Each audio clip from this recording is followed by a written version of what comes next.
to the Life Goals podcast. It has been my privilege to be a guest, an Aston Villa guest on that fantastic podcast. He's a Spurs fan. He's from the Spurs show.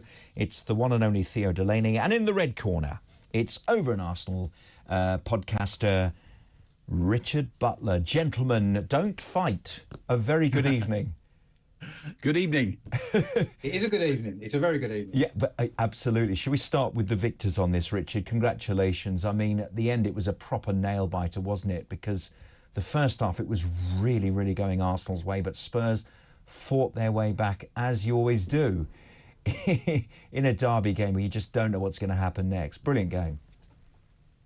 It was a good game, probably for the neutral. It wasn't such a good game. Yeah, for you game guys, yeah, I know. when you're involved in it, because I think I probably aged about 10 years in the last 25 minutes of that game. But at this point in the season, we just have to get the job done. I thought the game was a little bit too open today. I didn't like the fact it was so open because, you know, we got ourselves in front quite early on. And usually when that's happened this season, we've gone on and won fairly comfortably.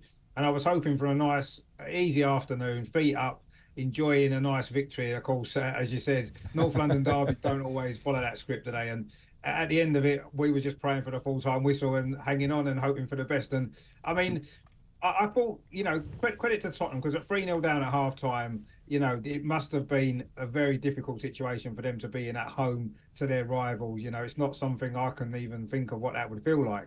But fair play to them. They came out second half and, you know, we were maybe a little bit slack at times. Did the nerves get to us? Did the tension get to us a little bit? Maybe it did. I don't know. But ultimately, we managed to hang on. And yeah, it was a good game. It was a strange game, and it was a game that obviously we got the right result. So I'm delighted with how it finished, but I wasn't so happy with the last 10 or 15 minutes because it was very nervous. It was squeaky bum time, as Fergie said. It was. It was. Theo, now the thing about your beautiful stadium, and it is the most beautiful stadium in the whole wide world, it's beautiful, is when you're 3-0 down at half time, fans leave and they don't come back. And for the pictures that I was watching on the TV, there were a lot of empty seats, and they didn't just go down for a pint and come back a bit late. They'd gone home, hadn't they? And that can't help the cause when you come out for the second half. No, I mean, I think you see that in stadiums everywhere when teams go down 3-0. But it's a bit noticeable in your beautiful big palace. Yeah, it's a big palatial residence. Yeah, and you do notice the gaps. Yeah, I mean, normally I never leave before the end. I certainly didn't today. No. But today, having said that, I did have sympathy for those that did leave, because of course, if you're 3-0 down to your biggest rivals and it's half time and you're in your own ground, it doesn't really get much worse than that. I was busy thinking of excuses to not come on here tonight at that point. But it was me. I can't face the cameras. No, but it's me. It's your old mate. Oh, well, yeah, of course. And to be fair, Sags, I wouldn't have let him down. I wouldn't have let either of you down in reality. You're both old mates. So here I am. And in fact, of course, in the second half, you know, we won the second half 2-0 and ended up leaving with our heads held high. And there was no sign of that at half time. No, there wasn't. So, and in fact, we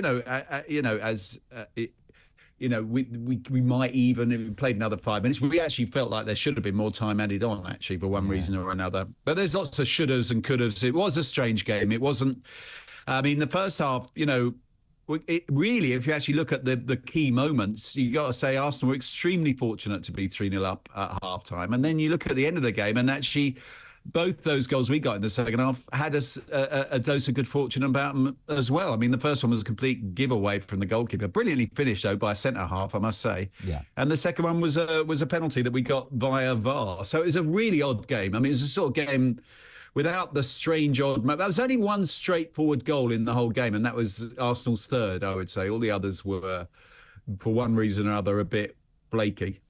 Yes. Now, correct me if I'm wrong here, Theo, the last good Spurs performance was that mammoth win at our place, where you won 4-0.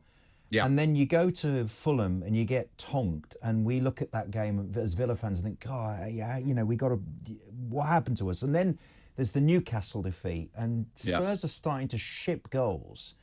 And I'm just wondering whether Postecoglou has a bit of a tactical glass chin here in a way that Unai Emery doesn't. And I'm going to ask the question Are we going to get fourth here? Are Spurs going to have to make do with Europa? Does the table lie? Villa are better than Spurs this season by just a little, by an inch of 7 points. Well, I think Villa will get fourth. I think Villa will get Champions League. I think they'll be very good in the Champions League. Amazing, wouldn't it, for Villa? Amazing. Yeah, it'd be great for Villa, and they've got a great history in Europe, of course, as of Tottenham, and they've got the right manager for a European campaign, as we're seeing this year. Indeed. So I've got no animosity towards Villa. I think they'll get there, and they'll get there on merit. And I think Spurs are a work in progress, and I think that. Actually, if you look at the stats, I mean, I don't know if you've seen it, but it's quite a lot is made of the fact that Postecoglou's actually, in terms of his points per game, is doing better at this stage in his tenure than Klopp was doing or than Arteta was doing when they first took over. Fair play.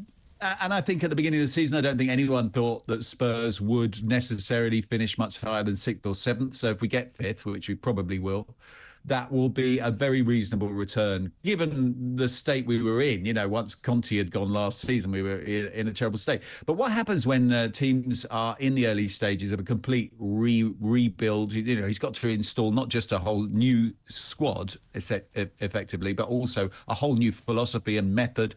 Is they often get tonked on the way. Arsenal used to get some terrible results in the early. In fact, Arteta only barely clung on at times. I mean, there were Arsenal fans absolutely had it with Arteta early on in his tenure. And although they took to Klopp and stuck with him, the Liverpool fans, they're possibly of a different mentality. He certainly had some. I mean, I can remember Tottenham taking early Klopp Liverpool totally apart at Wembley, when we were playing at Wembley. Absolutely.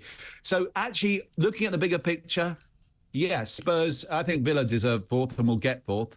But I think this is a journey we're on here. And I think next year we will improve, given the modicum of luck in the transfer window and things, we will improve and we'll continue to progress. Spurs will improve, Chelsea will improve, Newcastle will improve. I'm already looking forward to August. Let's talk about Arsenal here, Richard, because you've only just been knocked out of the Champions League. This is great progress. A return to Champions League form that you always had under Arsene Wenger.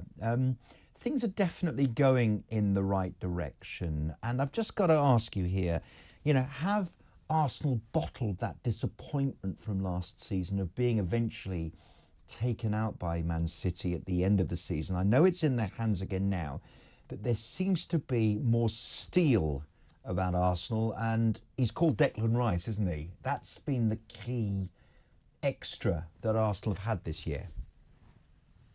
Obviously, Declan Rice has been massively important. There's no doubt about that. But also, as well, I think that defensively, we've changed. William Saliba's been fit for most of the season. Gabriel as well. They barely missed a game. And I think as well, I know the goalkeeper made a terrible mistake today for the first Tottenham goal. But I think overall, he's added an extra calmness to the defence we didn't have last year with Aaron Ramsdale. So I think defensively, we've been fortunate of injuries, but we've definitely strengthened that area of the team. Declan Rice coming into midfield has helped. And yeah, I think the disappointment last season, you can see that we've clearly learned from that. The Champions League is great. Of course it is. Everyone wants to be in the Champions League, and it's great that we've secured that again. But I do feel as though what happened this season a few weeks ago, that Aston Villa game when you beat us at the Emirates, that came in between the two Bayern Munich games. And I think we were distracted by the Champions League. And ultimately, those 3 points lost against Villa could prove to be what cost us the league title as well. Yeah. So not only did it cost us the Champions League, it could have cost us the other trophy. And it's a way next season going forward. Obviously, if we win the league this year, maybe we can brush that aside. But if we don't, I think we have to find a way next season of being able to mix the two, being able to cope with the two Champions League knockout games and the league game in between, and it not disrail everything, which it seems to have. We're on the brink of that happening now. And it'd be such a shame, wouldn't it? Because, we've been so consistent since the turn of the year, one defeat and one draw in the Premier League, and it still is not probably going to be enough, potentially, with the way Man City are playing. But had we managed to sort that Aston Villa game out and some of the team changes and that the tactics were different in that game, and had we not done that, and I think the only reason why we did that was the Champions League, we would now be sitting here with it totally in our hands with 3 very winnable games left, and I'll be sitting here thinking, yes, the 20-year wait will be over. But now we've got to hope Man City drop some points, which doesn't seem likely. No, They've got to go to Tottenham yet, though. Maybe Tottenham might do us a favour. Maybe Tottenham will win us. We won the league at Tottenham's ground before. Maybe Tottenham might win us the league again. That'd be nice, wouldn't it? Well, I mean, talking of this, you guys have done us a massive favour, and the flavour of this conversation would have been totally different had you have beaten us at Villa, because of course we wouldn't be 7 points clear of Arsenal. We'd be 4 points clear of Spurs. And the whole thing would be, it just shows how holistic and how we're all connected together in this fantastic league. I just kind of want to ask here, Richard, about Arsenal at the sort of March, April and May end of the season. There is a history, isn't there, of finishing second. And I'm not just talking about last season, and as I say, it could happen this year, of course, with City in the box seat, so to speak, even though Arsenal are top. But I'm also thinking of the season 2015-16, where Leicester won the league, and that was the chance, wasn't it? That was the Wenger chance to sort of get over the line, over that sort of years and years between the sort of early time of his Arsenal career, you know, winning FA Cups, but it wasn't enough, qualifying for the Champions League every season, but not winning the Premier League. And I'm just wondering whether there's that psychology in the Arsenal mind of always being the silver medalist. Yeah, I mean, obviously that's an issue until we get something over the line. And I think it is with this manager as well, because, you know, this would be our 4th season in a row without a trophy. And we've come close last season. We're going to be close this season, whatever happens now. And I think until this team and this manager can get something over the line, I think that's always going to be asked, isn't it? It's always going to be hanging over us. And I think it will be until we get to that point, whether it's this season, whether it's the next few weeks, whether we have to wait till next season, I don't know. But you're right. And this has been going on in 20 years since we last won the Premier League. We've had 1 or 2 close escapes, if you like, since then. We haven't quite managed it, have we? And yes, we've won some FA Cups. It's not really enough for Arsenal. We should be winning more league titles. We should be challenging more often than we have done. And maybe now this is our time. Now, we was close last year. We're going to be even closer. Whatever happens now, we're going to be closer this year than last year. There's no question about that. We're going to probably take it to the last game. And, you know, but we do need to get something over the line. We can't keep coming second. No, you know, we can't keep doing that. We have to end up winning something somewhere along the line. And hopefully it's going to be in the next few weeks. But my head's telling me it's probably not going to be till next season now. No. Man City are probably not going to drop points. We have to maybe accept that. All we can do is win our games and get some momentum built into the start of next season and go again. But yeah, you're right. We have to get something over the line, and it has to be soon because we waited too long. Every neutral, I think, wants Arsenal to win the league. I know Theo is probably apart from Theo. Well, Theo doesn't fancy that very much. Well, hold on, I'm just not a neutral. You're not a neutral. That is true. But let's talk about the great reset of Spurs here, because Spurs have reset, and I do remember the cracking start to the season that Ange had. There was a swashbuckling kind of thing going on about Spurs. And the Spurs fans were chanting things like, you know, we've got our Tottenham back. And James Maddison was sort of part of that sort of swashbuckling thing. But sort of fault lines have appeared. You know, can Tottenham under Postecoglou next season? Because he joined, you know, pretty much late on in the close season. He lost Harry Kane, which required quite a big reset to square one. Now that he'll have a full close season, can he sort of break the sort of mould of previous seasons where Spurs make a great start and then sort of flip downwards and sort of run out of momentum like a Grand National horse that was the favourite?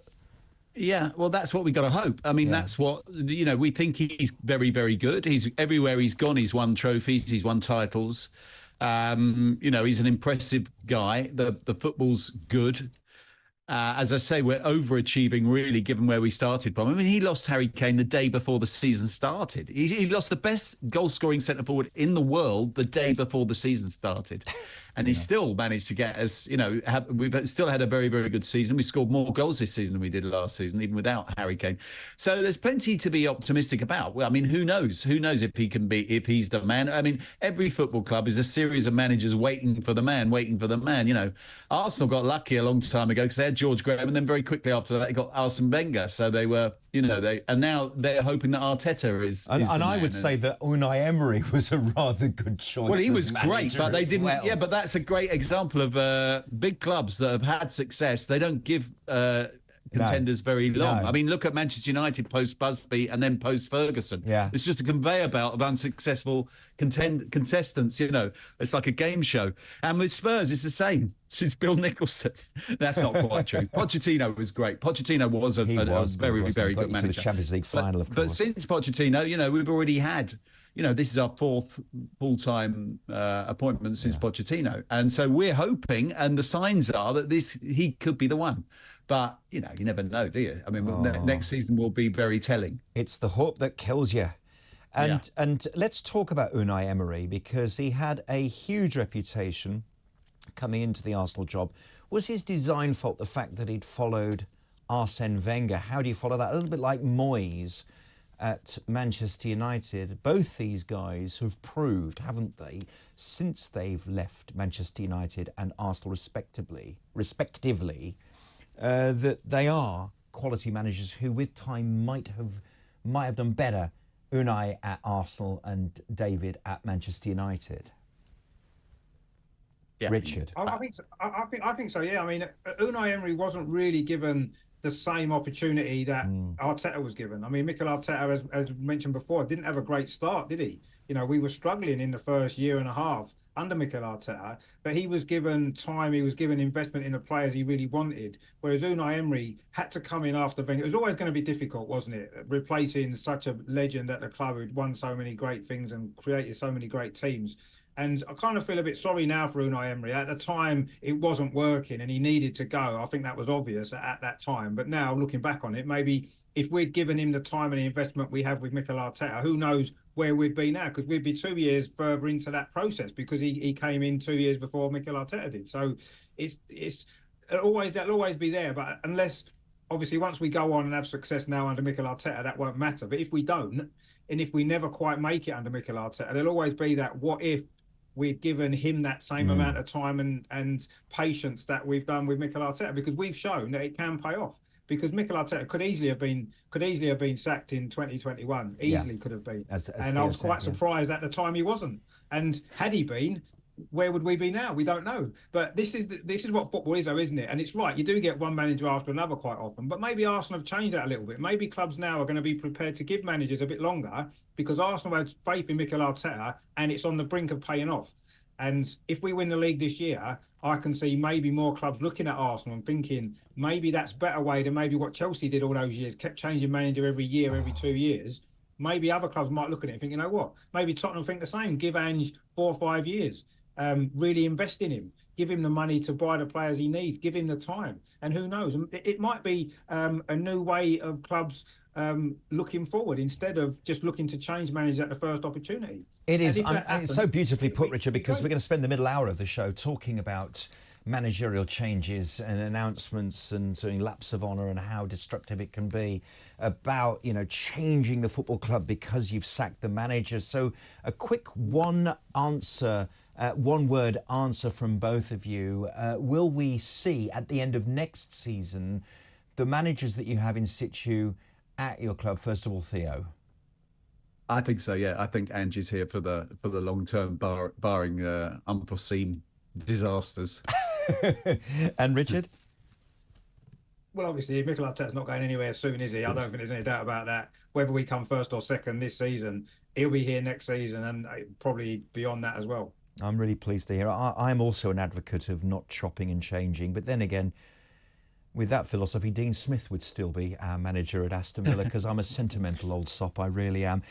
Theo Delaney, Life Goals and the Spurs Show, and Richard Butler over in Arsenal. Brilliant. Thank you very much, gentlemen. Tottenham Hotspur 2, Arsenal 3, the final scorers. Arsenal edge towards the title, except that Manchester City have the game in hand and they could win the title because they have that vital game in hand.